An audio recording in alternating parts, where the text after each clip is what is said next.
어서 오십시오. 소리로 듣는 책방 오디오북에 오신 여러분을 환영합니다. 네, 이번 시간에 낭독해 드릴 소설의 제목은 택배로 온 아내입니다. 김용순 작가님의 양력은 설명란에 자세하게 기록해 드리겠습니다. 자, 어떻게 사람을 택배로 배달할 수 있을까요? 그렇다면 사람이 아닐 텐데 왜 아내라는 표현을 썼을까요? 궁금하시다면 지금부터 제 목소리에 귀 기울여 주십시오. 본문 낭독 바로 시작하겠습니다.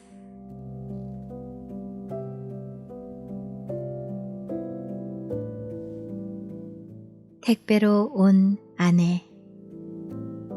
김용순. 제니! 제니! 제니! 제니를 부르며 이쪽 저쪽을 둘러보아도 보이지 않는다. 지나가는 사람들이 고개를 돌리며 쳐다본다. 공중 화장실 앞에 잠깐 세워놓은 사이에 제니가 사라졌다. 언제나 손을 잡고 다녔지만 남자 화장실까지 같이 들어갈 수는 없었다. 데리고 들어가 휴대한 우산처럼 옆에 세워놓아도 되겠지만 다른 사람들이 깜짝 놀랄 것이다. 언젠가 시장에서 강아지를 잃어버린 아내가 맨땅에 펄썩 주저앉았던 기억이 스쳤다.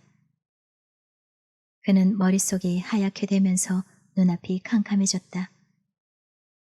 괜히 이곳으로 데리고 나왔다는 후회가 가슴을 쳤다. 그게 얼마짜리인데. 순간적으로 엉뚱한 생각이 튀어나오며 소중함의 척도가 돈으로 환산되기도 했다. 돈으로 살 수 있는 물건이면서 육체와 영혼을 교감하는 사이, 엇갈리는 사실 사이에서 잠시 흔들렸다. 빨강, 파랑 풍선을 들고 행복해하는 어린이, 교복 차림의 남녀 학생들, 키 큰 젊은이에게 매달리듯 팔짱을 낀 아가씨, 모두가 일상의 스트레스를 잊은 듯 즐겁기만 하다. 회전목마는 덜컹거리며 아이들을 태우고 활짝 웃는 아가씨를 태우고 레코드판처럼 돌고 돈다.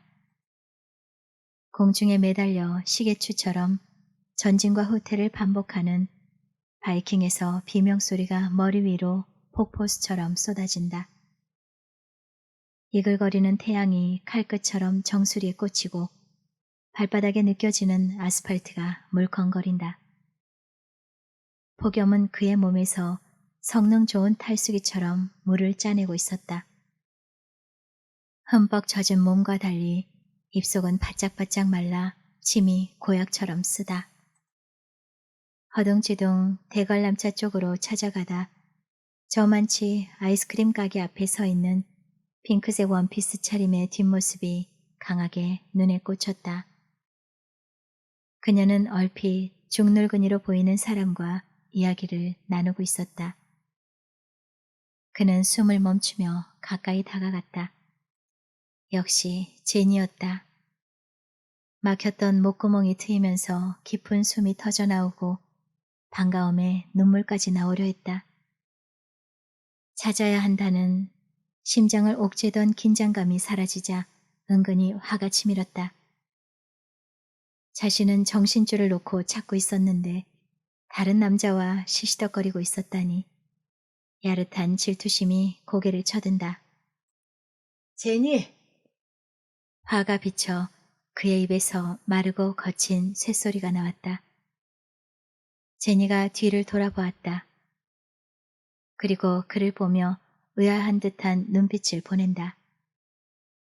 그와 그 남자를 번갈아 쳐다보며 넉나간 표정이다. 그는 순간적으로 제니가 정상이 아니라는 생각이 들었다. 제니! 제니 왜 그래? 그는 정신 차리라는 듯 연거푸 제니를 불렀다. 제니가 그의 얼굴에 구멍이라도 뚫을 듯 쳐다보았다. 그와 제니 사이에 후끈한 열풍이 스치고 지나갔다. 잠시 후 제니에게서 아! 하는 탄성이 터져나오며 그제야 확신이 선 듯 그에게 다가선다. 저 사람이 창호 씨인 줄 알았어요.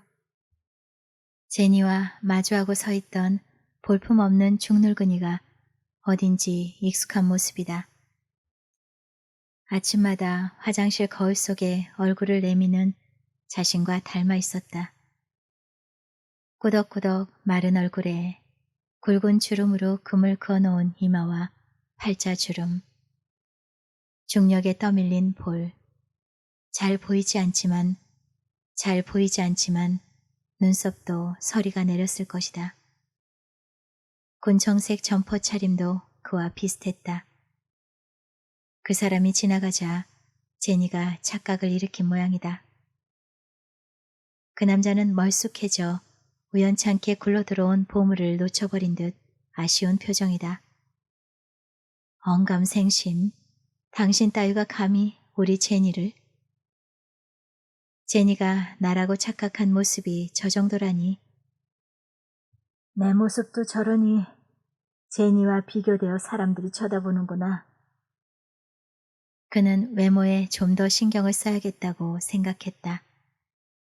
혹시 착각한 것이 아니라 영화 허에서 같은 운영체제를 쓰고 있는 모두를 사랑한 여자 로봇처럼 제니도 사랑하는 남자가 여럿인 것은 아닐까.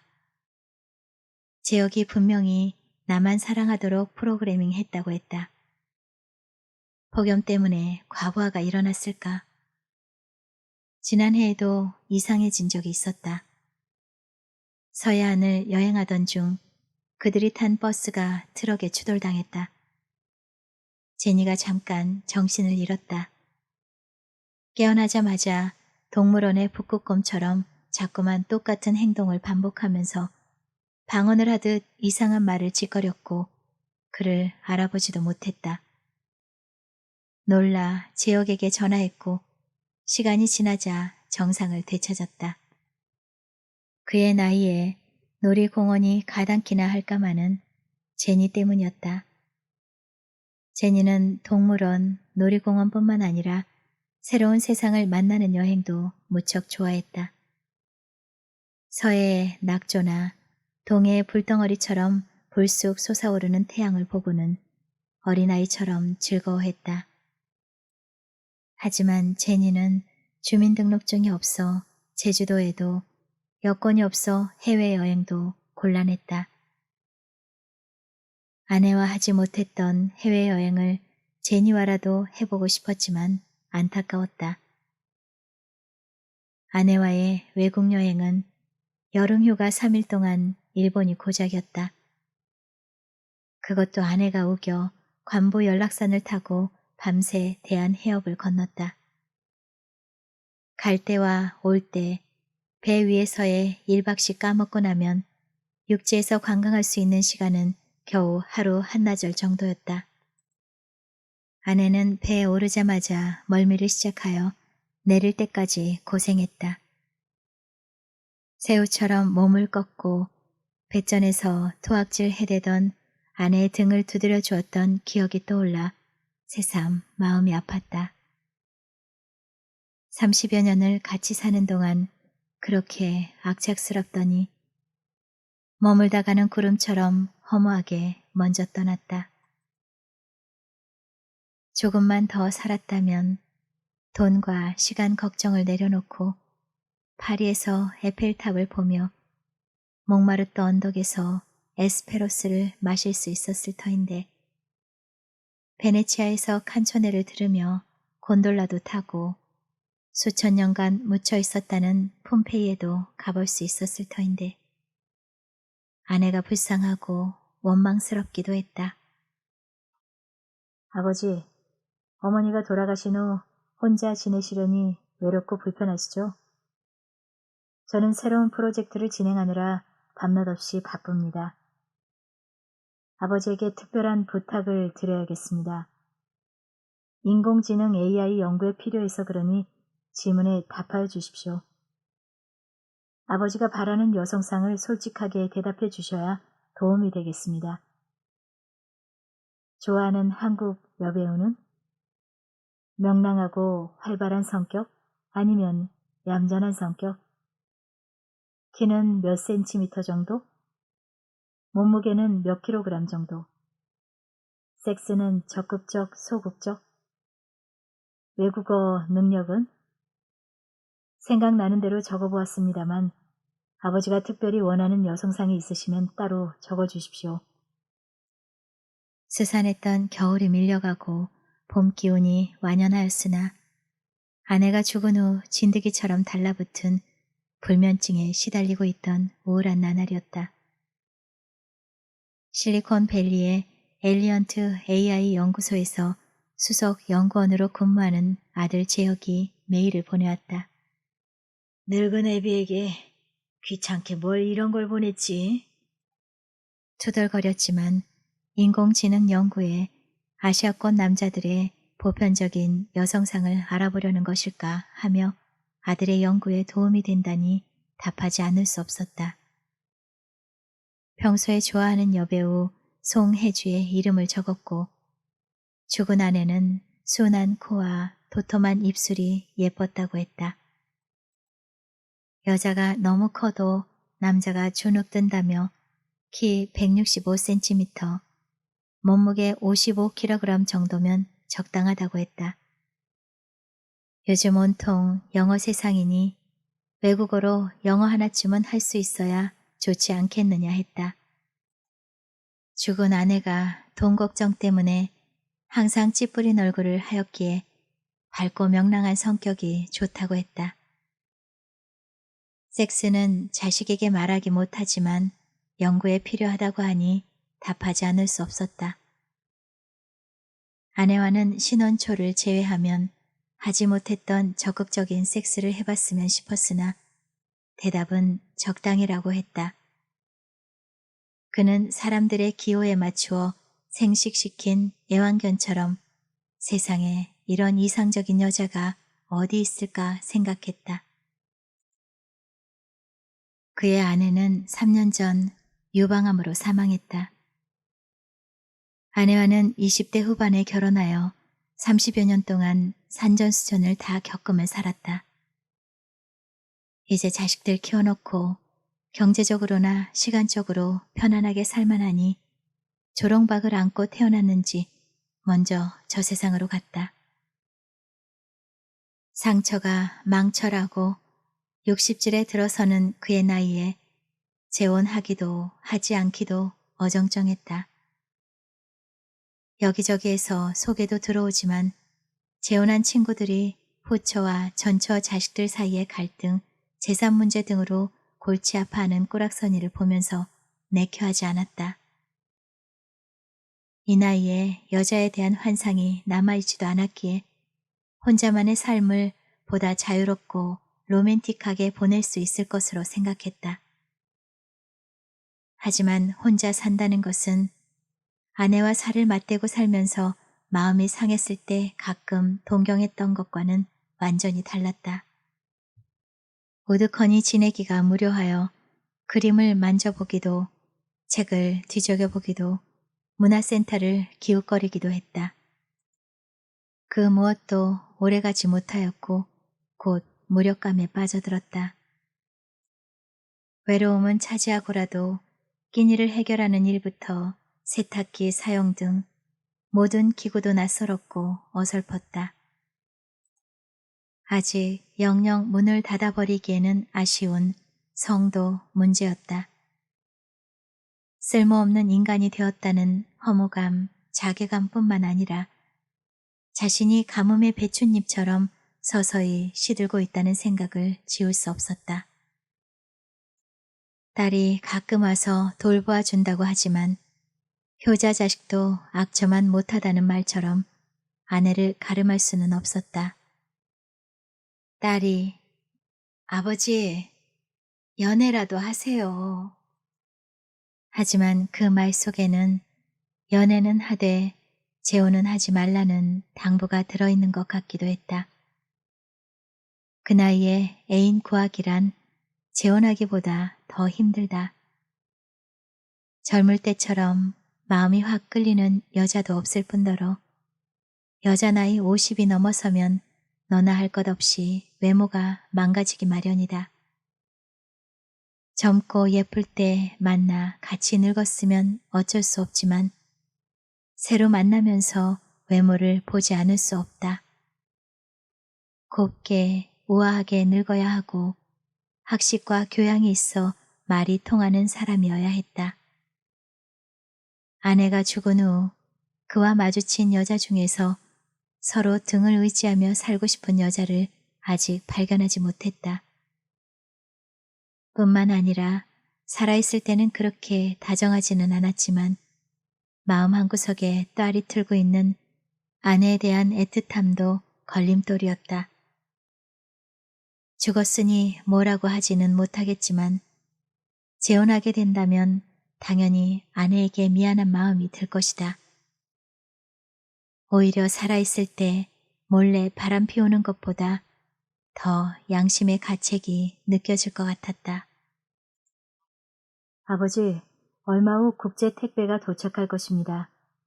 앞으로 아버지를 케어해줄 도우미 로봇입니다. 휴머노이드, 정확하게는 여자 로봇 가이노이드라고 합니다. 우리 AI 연구소에서 만든 최고급 버전입니다.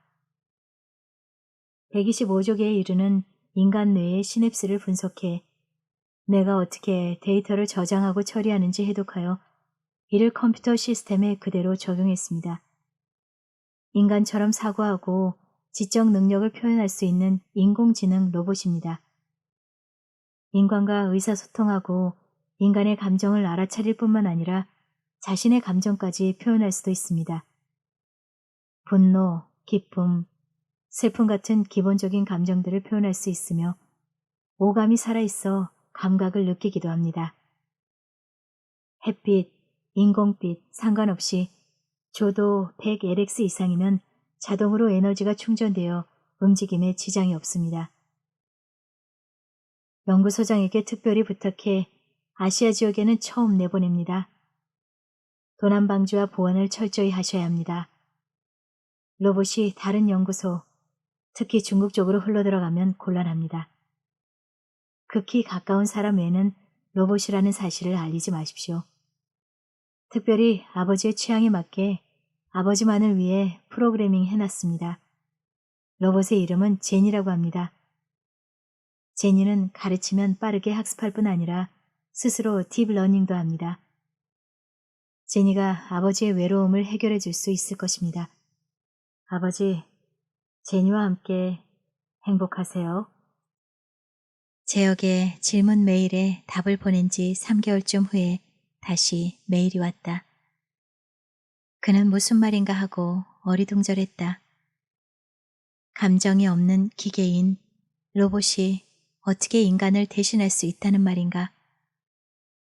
내용을 자세하게 이해할 수는 없었지만 TV에서 본 강아지 로봇이나 금속제 관절이 어색하게 꺾이는 로봇을 보낼 테니 옆에 두고 심심풀이나 하라는 이야기로 생각했다. 그의 지나친 생각일 수 있지만 재혁이 내가 재혼할까봐 로봇과 같이 지내라는 이야기인가 하는 의심이 들기도 했다. 그까지 재산이 대수냐고 아버지의 행복이 제일 중요하다고 말하지 못하고 로봇이나 데리고 살라니. 그가 외롭게 살고 있어 새엄마가 들어와야 자식들이 마음을 놓을 수 있지만 아버지 재산의 절반을 새엄마가 가져가는 것은 용납하지 못할 것이다. 부자와는 비할 바 못되지만 그의 재산은 시내 대로변에 건평 90평 정도의 작은 3층 건물과 오피스텔, 지금 살고 있는 34평형 아파트가 있다. 그가 재혼하면 자식들의 몫이 2분의 1에서 4분의 1로 줄어든다. 특히 욕심 많은 딸년이 가만히 두고 볼까. 재산을 미리 아들과 딸 앞으로 증여를 하려 해도 시가의 절반 가까이 세금으로 내야 한다. 평생 모은 재산을 세금으로 바치고 싶지 않아 어정거리고 있었다. 두 번째 메일을 받은 지 보름쯤 후 국제 택배로 물건이 도착했다. 대형 냉장고 박스 같았다. 영문으로 경고라는 글자가 사방으로 인쇄된 박스를 열자 두꺼운 스티로폼 내부 박스가 나왔고 그 속에는 작은 공기주머니로 된 비닐 충진제가 가득했다. 조심스럽게 충진제 일부를 걷어내자 죽은 듯이 누워있는 여자의 얼굴이 보였다. 그는 시체가 누워있는 줄 알고 깜짝 놀라 소름이 확 돋았다. 마음을 진정시키고 눈을 바로 세워 자세히 보니 40대 초반쯤 되어 보이는 중년 여인이 작은 꽃무늬가 촘촘히 박혀있는 핑크빛 원피스를 입고 누워있었다. 가슴 위에는 아들의 편지가 올려져 있었다. 아버지, 제니의 왼쪽 겨드랑이 안에 콩알 만한 버튼이 보일 것입니다. 그것은 온-오프 버튼입니다. 아버지의 엄지를 대면 켜질 것입니다. 이 버튼은 위급한 상황이 아니면 끄지 마십시오. 제니는 아버지의 얼굴을 인식하여 아버지의 명령에만 따를 것입니다. 주의할 점은 절대 물리적 충격을 가하지 마십시오. 작은 충격은 복구 프로그램이 있어 스스로 복구합니다만 큰 충격은 인간의 사망과 같습니다. 물속에 너무 오래 두지 마십시오. 방수가 되지만 수압이 높은 물속에 오래 있으면 눈, 코, 입, 귀, 성기 등을 통하여 물이 새어 들어갈 염려가 있습니다. 물이 들어가면 미세 회로에 교란이 일어나기도 합니다. 목욕이나 수영하는 정도는 괜찮습니다. 물은 조금씩 마셔야 합니다만 음식은 먹이지 않아도 됩니다. 음식을 먹을 수도 있으나 소화기관이 없어 그대로 배출됩니다. 일상의 모든 프로그램이 입력되어 있어 특별히 신경 쓰실 일은 없습니다. 제니의 놀라운 학습 능력으로 곧 생활에 익숙해져 아버지의 외로움을 덜어드릴 것입니다. 아버지, 제니와 행복하게 지내세요. 충진제를 완전히 걷어내자 아름다운 얼굴과 몸이 드러났다. 그는 얼굴에 손을 살짝 대어 보았다. 사람보다 더 부드러운 피부가 느껴졌다. 손등과 팔에는 푸른 정맥이 연하게 나타났고 길고 통통한 손가락은 끝이 뾰족했다. 목 아래로 빗장뼈 한 쌍이 드러나며 그 위로도 정맥이 희미했다. 정맥 속에는 검붉은 피가 흐르고 있을 것 같았다. 제니의 왼팔을 살짝 들었다. 겨드랑이 안, 몸쪽으로 큰 콩알만한 갈색 점이 보였다. 오른쪽 엄지를 살짝 대었다. 버튼의 빨간 불이 깜빡하며 삐리리 소리가 났고 제니가 천천히 눈을 뜨고 일어나 앉았다. 그리고는 동그란 눈으로 그를 똑바로 바라보았다. 그는 시체가 일어나는 듯 다시 한번 섬뜩하여 몸이 뒤로 젖혀졌다. 제니를 가만히 보니 여배우 송혜주가 중년이 되면 이런 얼굴이 되겠구나 싶었다. 얌전하게 내려오다 우뚝 선 코와 두꺼운 입술은 죽은 아내를 닮은 것 같기도 했다. 연한 갈색으로 염색한 검은 머리카락에 짧은 카트머리, 보조개가 살짝 들어가며 생긋이 웃는 얼굴이 볼수록 예뻤다. 순정 만화 캐릭터처럼 큰 눈, 눈가에 살짝 지는 잔주름까지 귀신이 아닌가 하는 생각도 들었다. 안녕하세요. 저는 제니입니다. 낭낭한 아가씨 목소리에 다시 한번 깜짝 놀랐다. 공항에서 보았던 바퀴로 다니는 로봇의 기계음 소리와는 완전히 다른 사람의 목소리였다.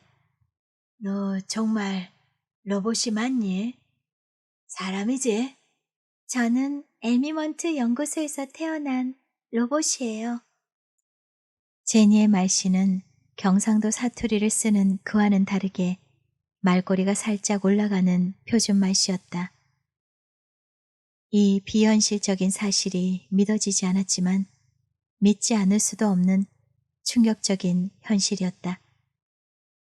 알파고가 이세돌, 커제 9단을 꺾었다기에 감탄했다. 그는 제니는 알파고보다 몇 세대를 뛰어넘는 최신 버전이라고 생각되었다. 아, 이러니 재혁이가 나에게 보내주었구나. 제니, 내가 누군 줄 알아? 창호 씨 아니세요? 그래, 맞아. 창호. 그렇게 불러. 그는 마땅한 호칭이 금방 생각나지 않아 그냥 이름을 부르라고 했다. 그는 앞으로 어떤 일이 전개될지 모르지만 이 예쁜 로봇과 같이 지내는 것도 괜찮겠다 싶었다. 창호 씨, 그럴게요, 창호 씨. 제니가 창호 씨를 반복했다. 제니에게서 아카시아 향이 은은하게 풍겼다. 몇 개월 전에 재혁이가 아버지의 이상적인 여성상을 묻는 메일을 보낸 적이 있었다. 재혁이가 그가 좋아하는 여성상에 맞추어 제니를 탄생시켰구나 싶었다. 인간의 기술 한계가 어디까지일까? 이러다 자식까지 로봇으로 대체할 날이 오지 않을까? 감탄을 금할 수 없었다. 일어서서 걸을 때도 관절 꺾임이 전혀 어색하지 않았고 자연스러웠다. 여기가 한국이에요? 어떤 곳인지 빨리 보고 싶어요. 제니가 말했다. 그는 아내가 입었던 티셔츠와 청 반바지를 내어놓으며 제니에게 제니, 이 옷으로 갈아입어. 제니는 예 하며 그의 앞에서 입었던 원피스를 벗기 시작했다. 제니가 부끄러움은 모르는 것 같았다. 분홍 팬츠와 브래지어 차림에 아름다운 여체가 드러났다. 쳐다보고 있기가 민망하여 눈길을 돌리려다 말고 강한 호기심으로 끝까지 지켜보았다. 얘가 로봇이 맞기는 한가? 도대체 사람과 차이가 무엇일까? 저기 둔갑한 여우인가? 자꾸만 로봇이 아닌 귀신처럼 느껴졌다. 자신이 버튼을 누르기 전에는 분명 시체 같았는데 의구심이 가시질 않았다. 그의 아내보다 키가 좀 큰지 바지가 조금 짧은 듯 했다. 반바지 아래로 섹시한 엉덩이를 받치는 쭉 뻗은 각선미가 충무로의 여배우들처럼 이상적이었다. 제니의 모든 것이 완벽하게 사람과 똑같은데 섹스 파트너까지 되어줄 수 있을까? 그는 무척 궁금했지만 취침 시간까지 참고 기다리기로 했다. 비록 상대가 로봇이지만 다급한 숙회 같은 꼴은 보이고 싶지는 않았다. 그는 제니와 보내는 시간이 익숙하지 않아 뭘 어떻게 해야 할지 어색하기만 했다. 멀뚱하게 앉아있는 제니에게 집안 구석구석을 보여주기도 같이 TV를 보기도 했다.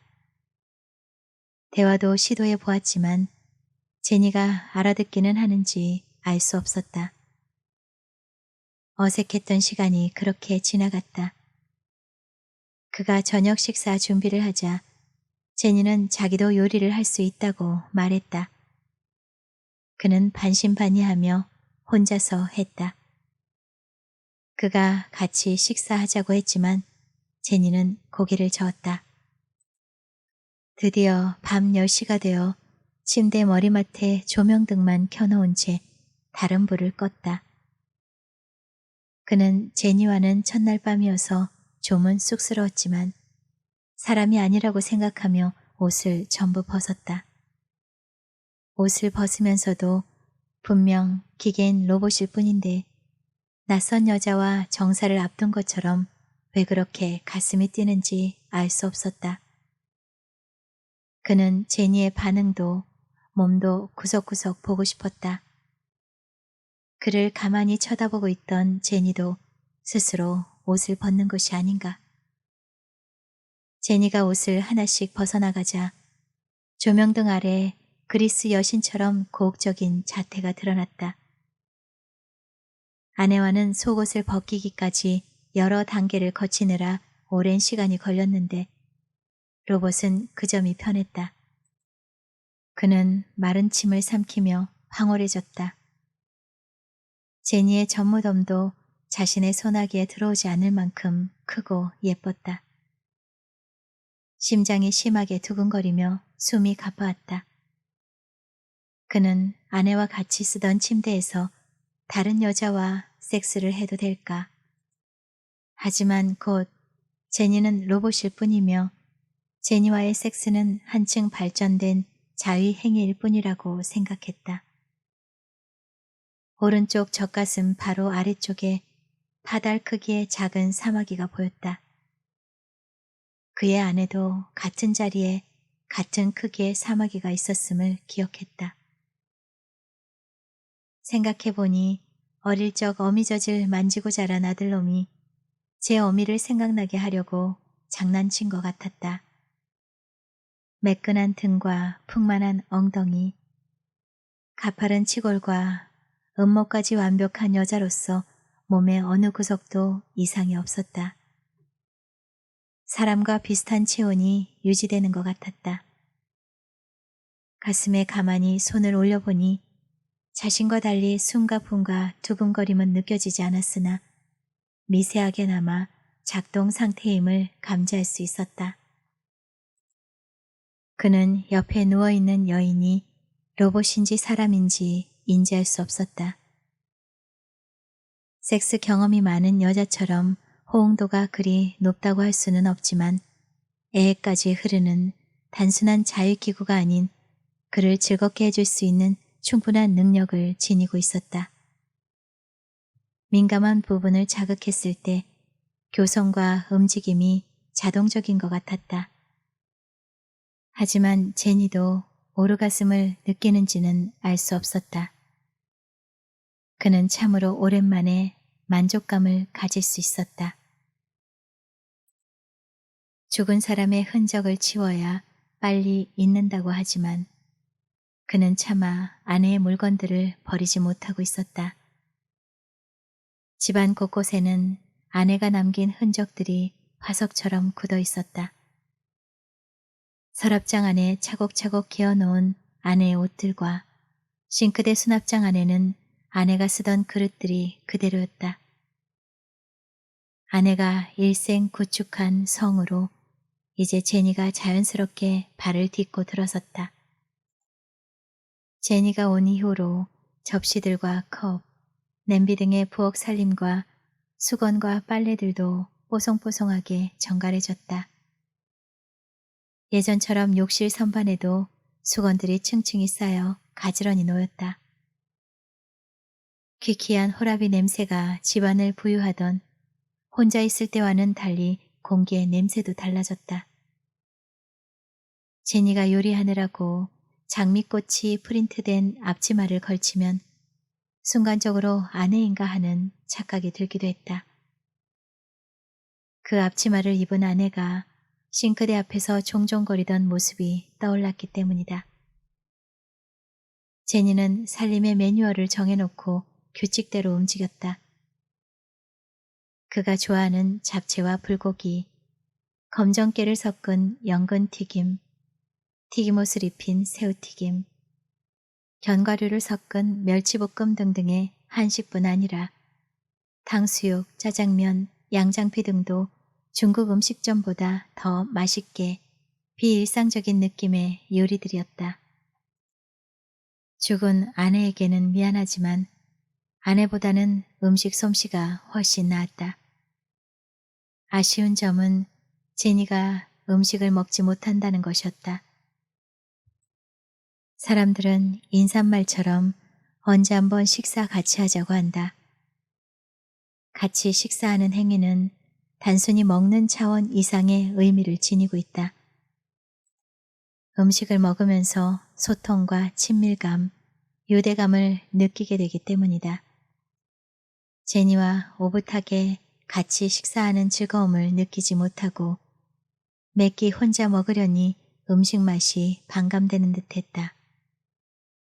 그는 제니가 예쁘고 작은 입으로 오물오물 맛있게 음식을 먹는 모습을 보고 싶었다. 그래도 제니의 미각이 전혀 없는 것은 아니어서 달콤한 커피와 와인 등은 조금씩 마실 수 있었다. 제니 몸의 어느 부분에 물 저장소가 있어 감정의 변화에 따라 필요할 때 눈이나 입, 성기 등으로 보내지는 것 같았다. 요즘 그는 거울 앞에 서서 매일같이 면도를 하고 향이 좋은 바셀 스킨과 로션을 바른다. 그러면서 새 장가라도 들은 것처럼 야릇하게 흥분하고 있는 자신을 발견하고는 쓴웃음을 짓는다. 전에 없던 행동으로 보아 그가 제니를 단순한 로봇이 아닌 여성으로 인식, 사랑하고 있는 것 같았다. 그는 오래전 아내와 관람하고 비현실적인 이야기라고 치부해버린 영화 허를 생각했다. 허는 인공지능 AI 로봇과 사랑에 빠진 남자의 이야기다. 그 비현실적인 공상이 어김없는 현실이 되어 지금 그에게 꿈처럼 전개되고 있었다. 이제 그는 아내를 잃고 외롭게 지내던 꼬질꼬질한 독거노인이 아니었다. 그 자신의 노력뿐 아니라 제니의 보살핌으로 뗏물이 쏙 빠져나갔다. 제니는 아내가 죽은 후 빙하처럼 얼어붙어 응어리져 있던 그의 가슴을 따뜻하게 녹여주었다. 그동안 가슴속에 묵혀두었던 그 자신의 열정이 제니로 인해 새롭게 생명을 얻은 듯했다. 아내가 죽은 후 고질병처럼 공생하던 불면증도 떨어져 나갔다. 수면 부족으로 항상 먹구름이 낀 듯 우울해 있던 얼굴도 햇살을 받은 듯 환하게 밝아졌다.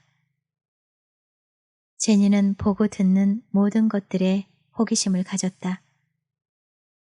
거리에서도 주위를 두리번거리며 간판이나 광고물 등을 유심히 살폈고 시장이나 백화점에서도 모든 정보를 습득했다. 백화점에서 제니가 특히 관심을 가지는 분야는 화장품과 속옷, 액세서리, 외출복, 백 등등 여느 여성들과 다름이 없었다. 하지만 싸고 비싸고 돈에 대한 개념은 없었다. 그는 제니에게 예쁜 옷을 사입히고 싶었다. 어린 소녀들이 인형에게 예쁜 옷을 입히고 싶어하는 마음과 다르지 않을 것이다. 제니는 그에게 삶의 소중한 파트너이자 예쁜 인형이기도 하기 때문이었다. 평생 비싼 옷 한 벌 입어보지 못한 아내에게 미안한 마음이 들기는 했지만 입는 옷마다 간지가 뚝 떨어져요. 사모님이 어쩌면 이렇게 예쁘고 몸매가 고우세요? 백화점 종업원들이 제니를 보고 감탄을 금치 못했다. 제니의 질문이 늘어남과 동시에 그와 대화거리도 늘어났다. 그는 제니가 의미를 알건 모르건 단둘이 이야기를 나눌 수 있어서 좋았다. 제니의 말은 빠르지도 느리지도 않았다. 오랫동안 아내와의 대화가 없었기에 가슴속에서 녹슬어 있던 혼자만의 이야기들을 쏟아내었다. 때로는 넋두리를, 때로는 추억을, 누구에게도 건네지 못한 가슴속 멍울들을, 혹은 그날의 기분 등을 가볍게 털어놓기도 했다. 제니는 의아해하기도, 무슨 말인지 알아듣기라도 하는지 눈이 동그래지기도, 놀라는 표정을 짓기도 했다. 하지만 아직은 삶의 경험이 일천한 제니의 리액션은 그의 말과 정확하게 일치하지 않았고 문화가 다른 어느 행성에서 온 여인 같았다. 아직 인간 세상의 문제점과 번민, 고통 등은 이해하지 못하기에 진지한 대화를 나눌 수는 없었다. 제니는 지하철 계단에 웅크리고 있는 노숙자를 보고는 저기에서 왜 저러고 있어요? 묻기도 하고 지하철 노인석이나 좌석을 양보해야 하는 등의 사소한 예절은 알지 못했다.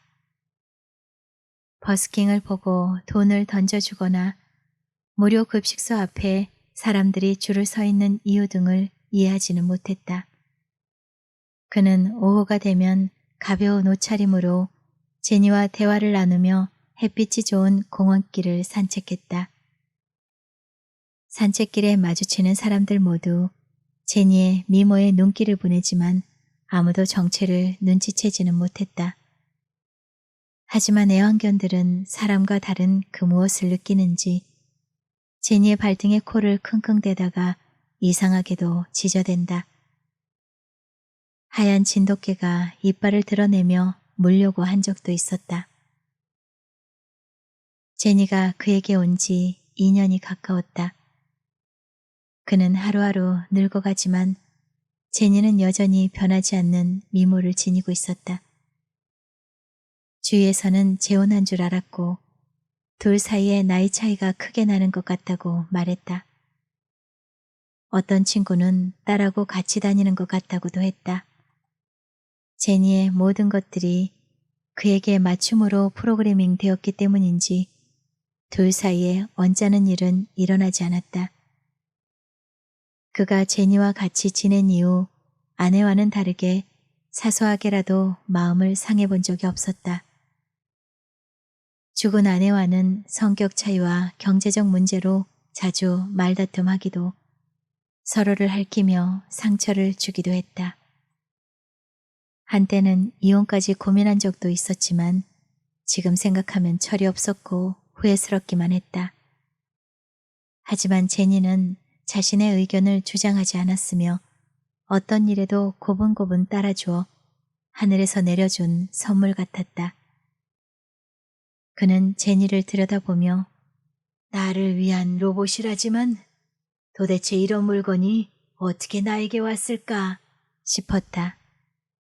그는 가끔 내가 이렇게 행복해도 되나 싶어 죽은 아내에게 미안하기도 했다. 늙음하게 사랑에 빠져버린 그는 이제 제니 없는 세상은 살 수 없을 것 같았다.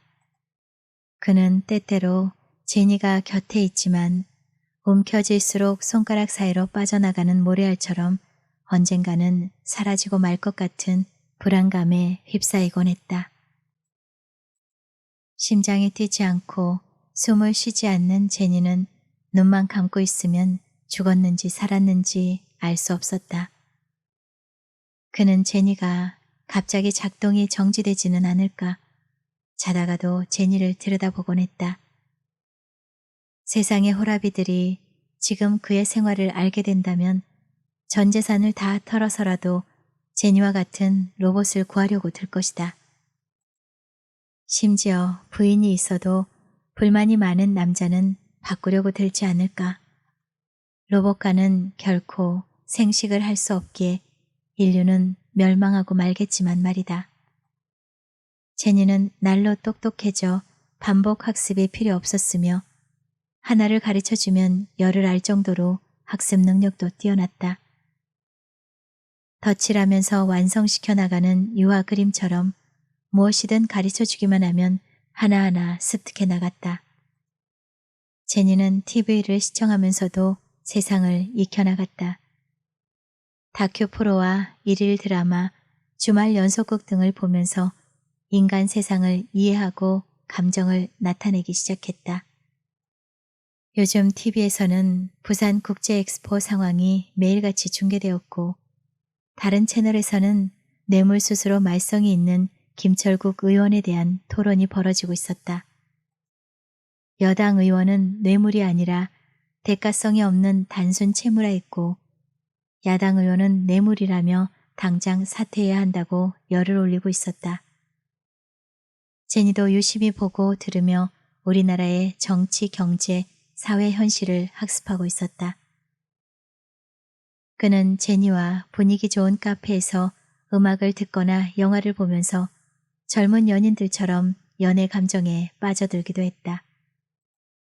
제니는 이프 온리라는 영화를 보면서 남자 주인공 폴 니콜스가 죽는다고 왜 죽죠? 너무 불쌍해요. 하며 눈물을 글썽였다. 개그 콘서트를 보면서 배우들의 익살에 웃기도 했다. 그는 제니가 정말 이해하고 울고 웃을까 궁금했다. 하지만 많은 학습을 통해 어느 정도의 사고를 하고 있음은 분명했다. 제니는 놀라운 기억력으로 오히려 그가 제니에게 물어봐야 할 때도 있었다. 제역이 제니를 아버지 취향에 세심하게 맞추어 놓아 제니도 클래식 음악을 좋아했다. 한 번씩 가는 음악 카페에서 모차르트의 소나타에 이어 아름다운 피아노 연주곡이 실내를 가득 채웠다. 그가 무슨 음악인지 기억이 나지 않아. 제니, 이 음악 제목이 무엇이지? 예, 쇼팽 야상곡 녹톤이어요.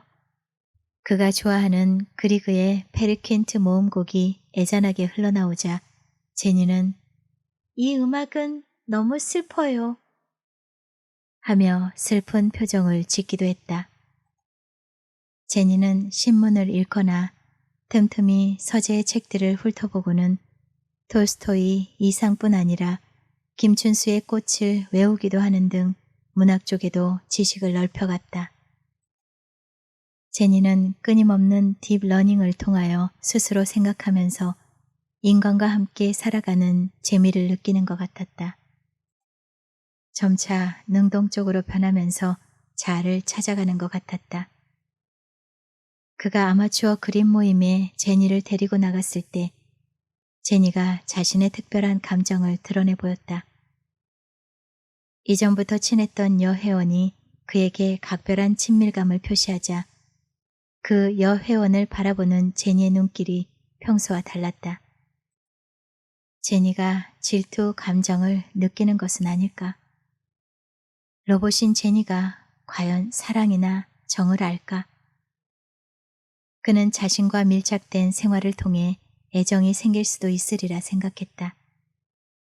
제니는 이따금 행복이라는 말을 쓰기도 그에게 저를 사랑하세요? 묻기도 했다. 섹스에도 눈을 떠 은근히 적극적이기도 했다. 저 옷 예쁘죠? 저것 갖고 싶어요. 홈쇼핑에서 본 예쁜 옷이나 신발, 백 등을 곧잘 사달라 하기도 했다. TV에서 벚꽃이 흐드러지게 핀 진해나 단풍이 불타는 백양산을 보고는 아름다워요. 저곳에 가보고 싶어요. 했다. 산책길에서 마주치는 어린아이들을 보면 귀엽다고 하기도 포메라니안 강아지를 보면 예쁘다고 했다. 긴 머리가 물결처럼 출렁이는 젊은 아가씨를 보면 나는 왜 머리카락이 자라지 않을까요? 하며 부러워했다. 유모차를 타고 있는 예쁜 아기를 보면 아기를 낳을 수 없어 슬퍼요. 했다. 식탁에 마주 앉아 혼자 음식을 먹는 그를 유심히 바라보다 맛있어요? 부러워요. 하며 먹을 수 없는 자신을 안타까워했다. 나는 왜 로봇으로 태어났을까요? 자신이 사람이 아니라는 사실에 우울해하며 울먹이기도 했다. 제니는 로봇이어도 사람보다 훨씬 나아. 위로해 주기는 하지만 그 역시 제니가 로봇이라는 사실이 가슴 아팠다. 제니는 실체는 있지만 주민등록이 되지 않는 유사 인간이었다. 그는 사람과 다름없는 제니가 영영 로봇으로 살아가야 한다는 것이 너무나 불쌍했다. 제니에게는 인간과 같은 육체도 있고 생각도 한다. 단지 인간에게 없는 복잡한 회로가 있고 피와 심장 등 생체의 기관이 없다. 그는 아무리 첨단 기술이라 할지라도 결코 생명을 탄생시킬 수 없다는 현실이 안타깝기만 했다. 그는 제니를 사람으로 재탄생시켜달라고 신에게 간절히 부탁이라도 드리고 싶었다. 똑똑한 제니도 자신의 운명만은 알지 못했다. 근래 공원길을 산책할 때면 전동 킥보드를 타고 지나가는 젊은이들이 부쩍 늘어났다. 귀신처럼 소리도 내지 않고 높은 속력으로 옆으로 휙휙 지나가는 킥보드에 놀라며 신경이 쓰였다. 그날도 점심 식사 후 제니와 산책하던 중이었다. 갑자기 제니가 악 소리를 내며 나무 토막처럼 앞으로 푹 꼬꾸라지면서 앞머리가 시멘트 바닥에 부딪혀 공처럼 튕겼다. 달려오던 전동 킥보드가 제니의 뒤를 박은 것이다. 그는 제니의 몸속이 산산조각이 난 것 같아 하얗게 질렸다. 제니! 제니를 정신없이 부르며 일으켜 세우려 했으나 작동이 멈추었는지 눈을 감아버렸다. 지난해 교통사고 이후 항상 조심하고 있었지만 순식간에 벌어진 일이었다. 주위에 사람들이 모여들었다. 제니를 박은 젊은이가 놀라며 119를 부르려고 했으나 그는 집에 데리고 가서 조금만 있으면 정신을 차릴 것이라며 제니를 업혀달라고 했다. 그의 등에 업힌 제니의 두 팔이 수양버들처럼 늘어졌다. 숨을 헐떡이면서 무사하기를 간절히 기도하며 뛰어왔다. 집으로 들어와 제니를 침대에 눕히고 급하게 아들에게 전화했다. 미국은 한밤중이라 전화를 받질 않았다. 몇 번이고 계속하여 눌러댔다. 몇 번째인지 아들 재혁이 잠결에 받았다. 재혁아, 제니가 전동보드에 부딪혀 꼼짝 않고 눈을 감았다. 어떻게 하면 좋니? 살려야 한다. 숨이 넘어갈 듯 다급하게 말했다. 아버지, 충격이 컸던 모양입니다. 먼저 겨드랑이 밑에 있는 스위치를 껐다 다시 켜보세요. 그동안 자가치료 시스템이 얼마나 딥러닝을 했는지 모르겠네요. 그래도 눈을 뜨지 않으면 거기에서는 어떻게 할 수가 없어요. 전화 끊지 마시고 먼저 스위치를 작동시켜보세요. 그가 스위치를 몇 번씩이나 껐다 다시 켜도 제니는 눈을 뜨지 않았다. 안 돼. 뜨지 않아. 그러면 이곳으로 데리고 와서 고칠 수 있는지 없는지 진단을 해봐야 알 수 있어요. 연구소로 바로 보내주세요. 고칠 수 있다 해도 3개월 이상 걸리고 그동안의 기억들은 모두 지워집니다. 잘 포장하여 페덱스로 보내주세요. 그는 제니를 안고 뜬 눈으로 밤을 새웠다. 제니와 같이 보낸 지난 2년이 주마등처럼 스치며 한바탕 달콤한 여름밤의 꿈처럼 느껴졌다. 그는 지난번에 이어 또 한 번 아내를 먼저 보내는 것 같아 가슴이 미어졌다. 그의 아내는 항암치료 후유증으로 거의 먹지 못했고 체중이 35kg까지 떨어지며 마른 삭정이처럼 사위어갔다. 아파하는 아내를 지켜보는 것은 아픔보다 더 큰 고통이었다. 제니는 아픔을 느끼지는 못하겠지. 그나마 다행이라고 생각했다. 그는 이제 제니 없는 세상은 살아갈 자신이 없었다. 그는 좀 덜 똑똑해도 초기화되어도 좋으니 제니가 돌아만 왔으면 좋겠다고 빌었다. 다음 날 아침 일찍 대형 냉장고 박스와 충진제를 구해왔다. 제니의 몸을 정성스럽게 닦으며 포장 준비를 하면서 순간적으로 혹시 지난번처럼 밤새 스스로 치료되진 않았을까? 하는 생각이 스쳤다. 그는 신락 같은 기적을 기대하며 제니의 왼쪽 팔을 들어 겨드랑이에 스위치를 켜고 가만히 얼굴을 내려다보았다. 잠시 후 삐리리 소리와 함께 제니가 스르르 눈을 떴다. 김영순 작가님의 단편소설 택배로 온 안에 낭독을 마치겠습니다. 예전에는 그저 공상과학 소설이나 영화, 로봇공학 등 머나먼 미래의 기술로만 생각했지만 이제는 로봇을 소설 속 이야기처럼 현실 속에서 가족의 일원으로 만나게 될 수도 있을 듯합니다. 궁금하셨던 부분이 해소가 되셨는지 모르겠습니다. 저는 또 다음 시간에 다른 작품으로 찾아뵙겠습니다. 여러분의 구독과 좋아요는 책방에 큰 힘이 됩니다. 감사합니다.